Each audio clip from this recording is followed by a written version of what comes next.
ready for takeoff.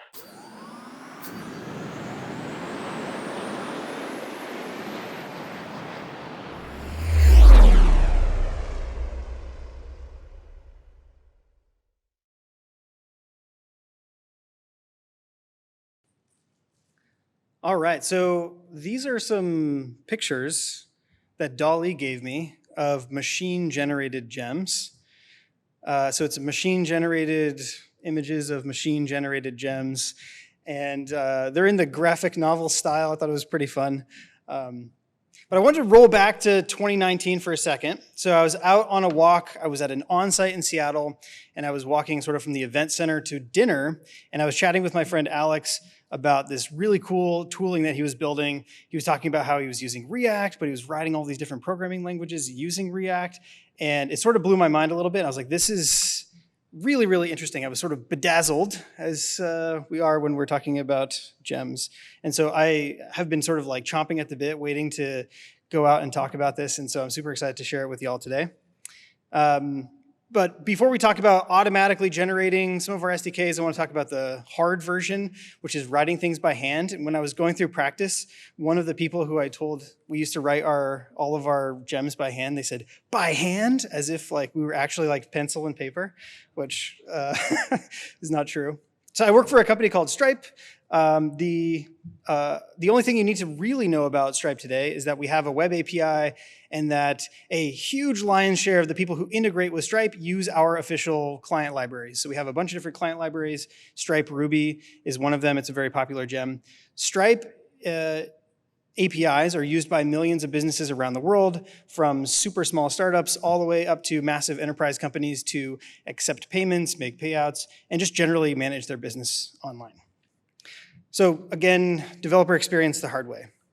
When we talk about DX, oftentimes we're either talking about the internal developer experience that we have going out and working on our own applications, building our own products. That's like our own pains that we feel with CI running slow, or tests, or the error messages that we're getting, or the conflict and issues that we have when we're trying to like change our own systems. But today I want to talk about external DX, and that is like when third-party developers try to integrate against our own APIs and using our tools. Maybe that's a third-party developer using an SDK, a Ruby gem, using the actual API, the error messages that they get, the documentation that they read, all the way down to the shape of the actual API response, this type of support you get. That's all sort of external DX. There's a lot that you can build into that automatically, so you don't have to do tons and tons of chore work all the time. So let's talk about the hard way. So in 2011, version 1.5 of the Stripe gem, this is sort of as far back as the public GitHub goes for Stripe Ruby. This is when Stripe Ruby was just basically one giant stripe.rb file here that had just 4 resources so you could interact with the Stripe API. Fast forward a little bit, we spent a lot of time hardening the core of Stripe Ruby. So if you look at the PRs between 2012, 2014, this is things like cleaning up organization, making sure that we're backing into the patterns that we want to use inside of our classes, or the way that we want to implement Stripe Ruby so that going forward, it'll be a nice experience to use the SDK. So there's little PRs like this that are just sort of like, okay, let's organize our modules into their own files and things like that. Going forward a little bit more, the PRs that you see from 2015 to 2016 were all of these really high effort PRs that were really just mirroring the API. So like as a new endpoint is released, or a new property is released, or a new whatever is released, you have to go in and make a PR to Stripe Ruby, but also Stripe Python, PHP, Node, Go, Java.NET, and these are sort of like really heavy things that you have to do, often costing, hours per change or days per change, depending on how big that change was. So here's an example of one adding a new resource. So this is a source object, and if it doesn't follow all of the exact patterns, where it's just like a CRUD sort of REST API that you're familiar with, and if for some reason that resource has another method to it, in this case, verify, then we're going to add those in sort of manually. But all of this is going to be a pattern that we're using across the whole SDK. In 2017, we introduced the Open API spec into Stripe Ruby. And the whole point of that first like dumping the OpenAPI spec into Stripe Ruby was just for tests. So we were using it as the fixtures that backed our automated tests to make sure that Stripe Ruby was behaving as expected. And also, this is the first time that we have sort of this artifact that exactly represents what the API is, that is inside of the SDK, and we're now able to use that to at least verify that what we're writing by hand is valid. So if you're unfamiliar, the OpenAPI spec is a standard, it used to be called Swagger, so if you heard of Swagger before, it got renamed to OpenAPI. There's a bunch of stuff that happened around who owns things, but at Stripe, we write all of our, or we describe all of our APIs with a Ruby DSL, and then we have some homegrown tools that will spit out some YAML files and some JSON files, a bunch of different versions of these specs, depending on whether we're talking about beta versions of features or public versions of features, or but at the end of the day, we're giving out this OpenAPI spec. And this is actually available on GitHub. So you can go to github.com/stripe/OpenAPI, and you can see all the different versions of the OpenAPI spec that are available there. Still in 2019, we're seeing a lot of these really high effort PRs that are going into all of these SDKs. But if we fast forward to 2019, we'll start to see, okay, this is when we get a glimmer of hope in that CodeGen is going to come and rescue us, and we'll no longer have to write all of these high effort PRs just to mirror the API. So again, now today, if you look at the repo, you'll see like, okay, we're just shipping one of these API updates PRs and then bumping a version. And this is all just generated now. Like every time the API changes, it's flowing out into the OpenAPI spec. That's automatically generating the SDKs. And it is super nice. We're saving hundreds of hours in engineering work per year. But you might be sitting there wondering like, okay, great, like what alternatives did they consider? How did they figure out that they need to build this tooling? And maybe it's worth talking about sort of the requirements that we had going into this. So I already mentioned that we have 7 official SDKs, so we wanted to build some sort of pipeline that would support all 7 of these languages. We also wanted that the code that we were going to generate to be almost exactly what it was when it was handwritten. There's a couple of reasons for this. We consider our SDKs to be a form of documentation. We want them to be readable. We want them to be like nice to use. We want them to be something that if for some reason, if there's a bug, then you can look at the code on GitHub for Stripe Ruby and sort of easily figure out what's going on, why there was an error. We also wanted some sort of pipeline that was really straightforward to build and maintain for a very small set of engineers inside of Stripe who maintain sort of this pipeline of SDK generation. So this was kind of like our baseline requirements going into this. So you're like sitting out there, you're like, okay, he already said there's an OpenAPI spec. Why is he using Swagger CodeGen or the OpenAPI code generator? So this OpenAPI is a standard. It's got a bunch of open source tools. One of them is called Swagger CodeGen, and it is a tool that will take your spec and then you can spit out client libraries or SDKs in lots of different languages. So let's take a look at what that looks like. So you can brew install Swagger CodeGen and pretty simply pass a couple different options to it. Pass it this big JSON blob that comes from, that's just on GitHub. We want to tell it that we're going to use Ruby as the language that we want this output. And we'll just kind of like spit the files out into this directory called Stripe Ruby Swagger CodeGen.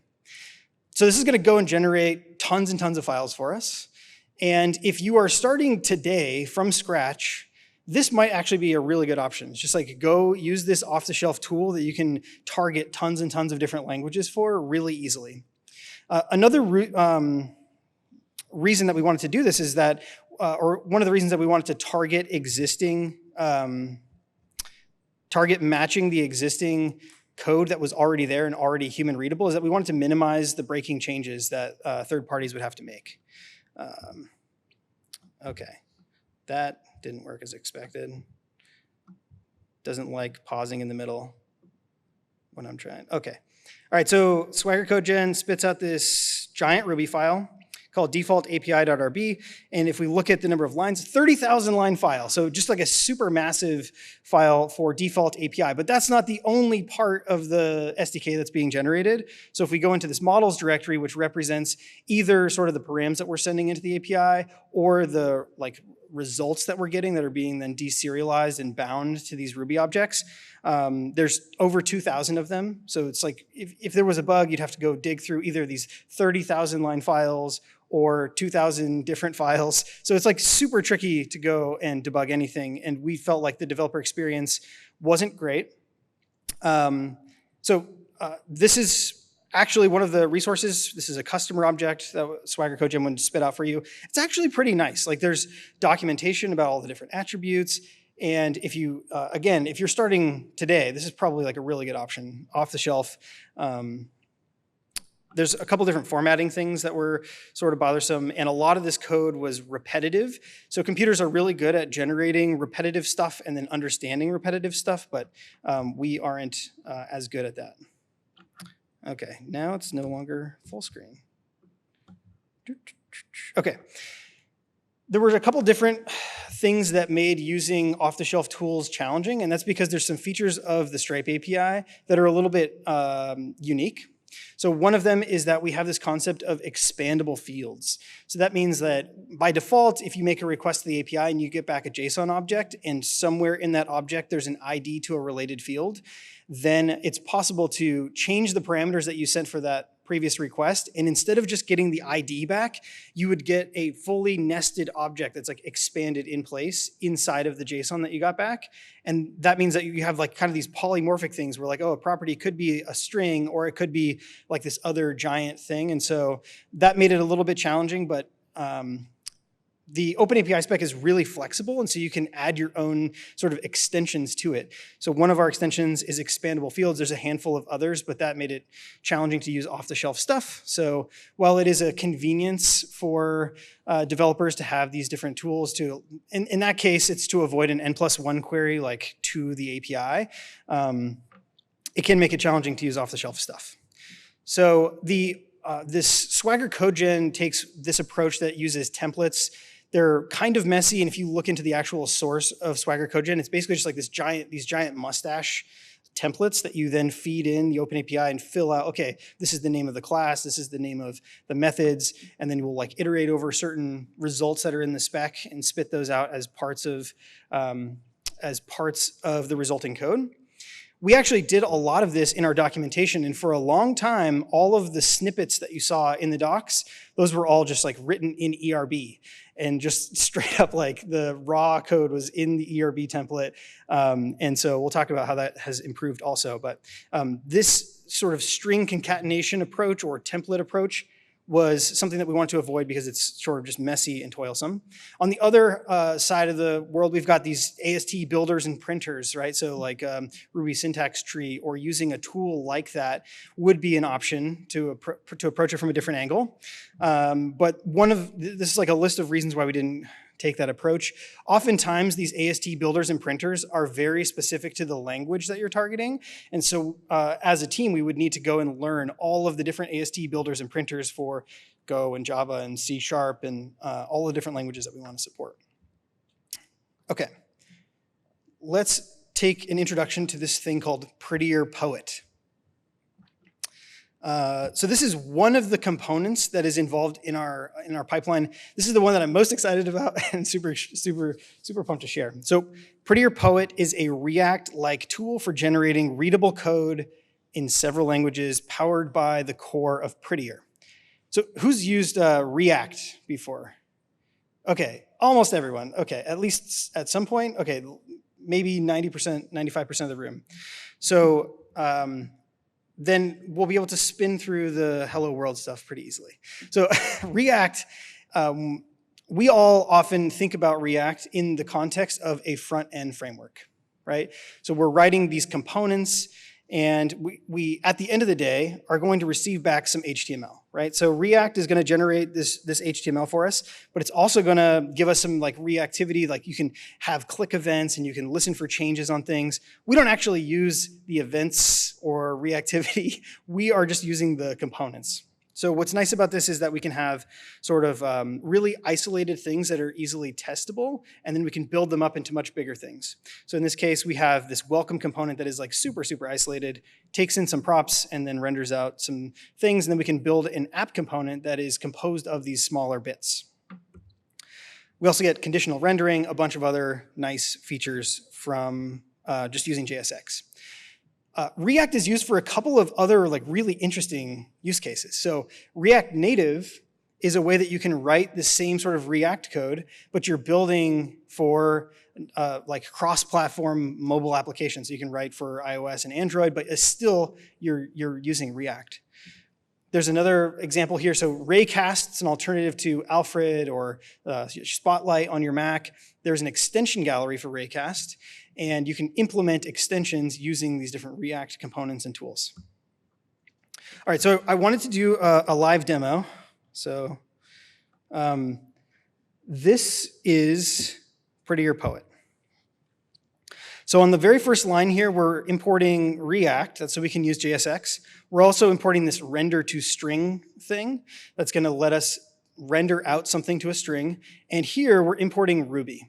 And this is where like I was like, whoa, this is amazing. So if you're feeling that, I don't know, like it was kind of crazy.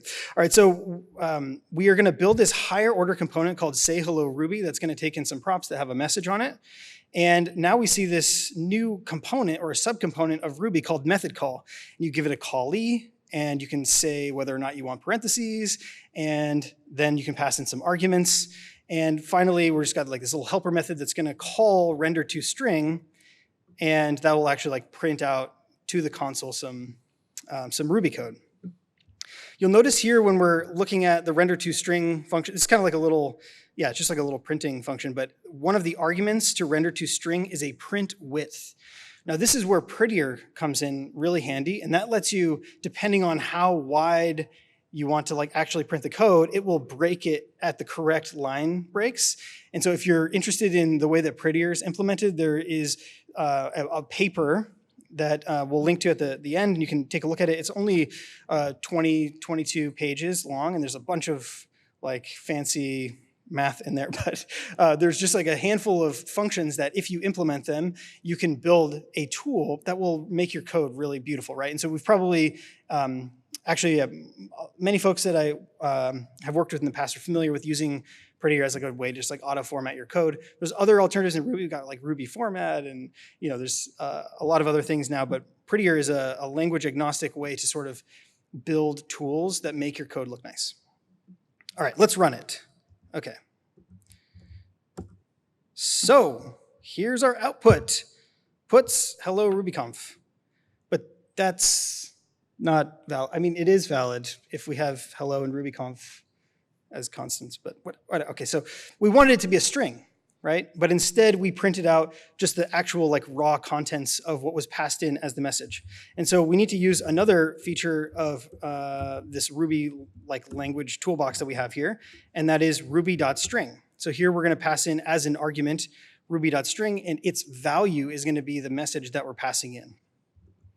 Okay, we can run this again. Now we have quotes. All right, so we've got some valid Ruby code. That's cool. But what if we wanted to print out the number 42?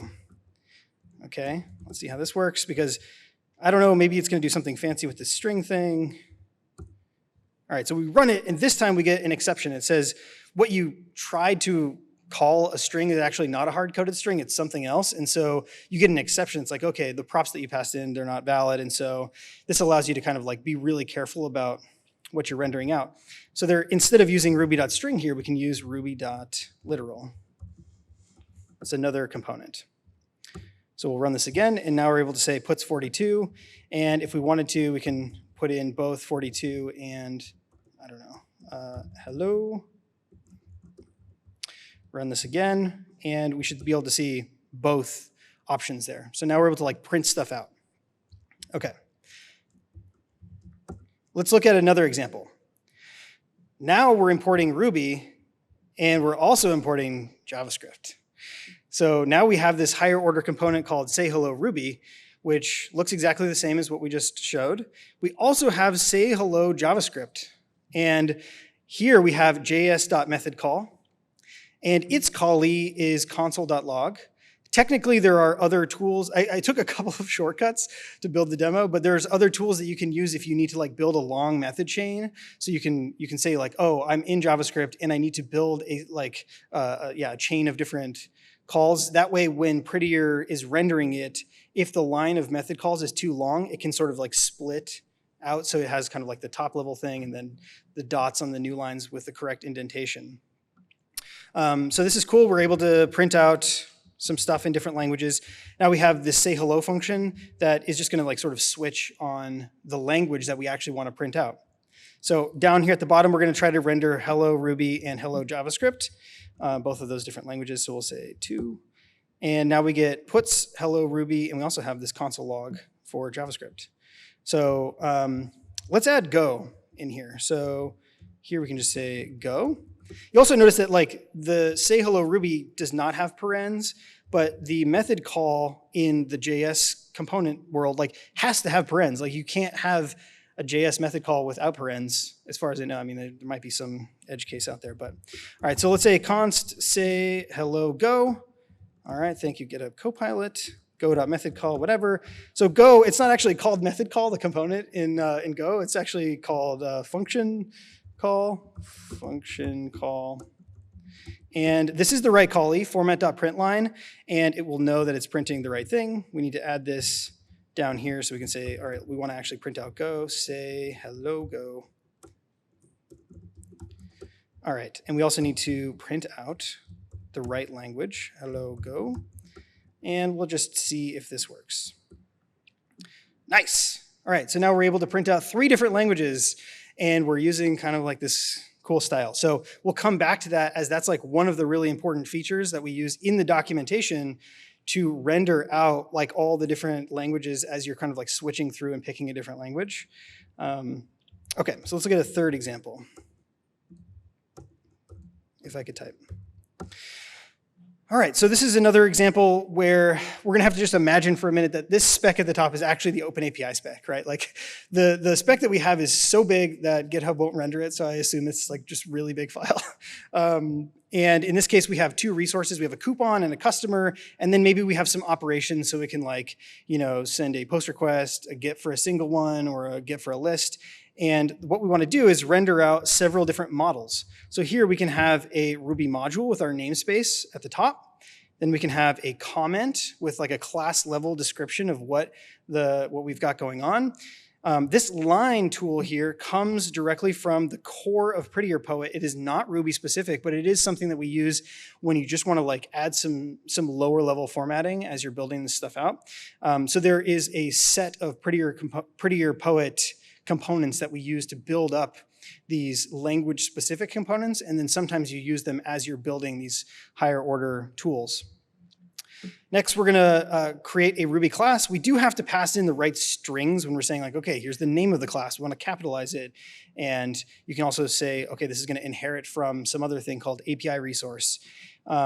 Ruby.statements, so statements is a tool that lets us sort of like break up the lines correctly. Otherwise, they're all gonna be sort of like bunched together. So this gives us like gaps between all the different classes. And then because we're in React land, we can just map over the list of operations and render out some other higher order component that we can individually test. And it's actually like pretty handy. So let's look at that higher order component. It is this one. So we're gonna define a Ruby method. It has a specific name. And then inside of that, we're just gonna like do a simple assignment of some request. And we're gonna pass like a Ruby symbol and a Ruby string, and we're gonna get back some response. This is all just like totally fake and isn't exactly what we use in reality, but I wanted to just show that you can actually like generate full classes relatively easy. And so here at the bottom, we're just gonna iterate over the spec, and for each of the sort of the resources in the spec, we're gonna generate a model and print out the code in the terminal here. So this is the third example. So here we have we got our like namespace, we got this like top level, you know, documentation, and then we're printing out this customer class, and inside of create, it knows that it's like supposed to be splitting on these lines like this to make a long method call. But I actually want that to be printed out a little bit, I don't know, more like wide. And so I can come into my print width and change that to 80. And if we run this again, we're going to see that like, okay, now it knows that I have 80 characters, and so I can like print it out in the right format for 80 characters. So that is pretty cool. Let's look at another example. In this case, I thought this was like kind of another neat example of using JSX and React to sort of like compose all of this stuff. We're going to build out a Sinatra server, so some route definitions for a Sinatra server, and we'll do the same for Express. And the way that we're going to define the routes is just in some data object. Again, this is something that you could theoretically get directly from the OpenAPI spec. It does have like all of the routes and methods and sort of the arguments that it can accept.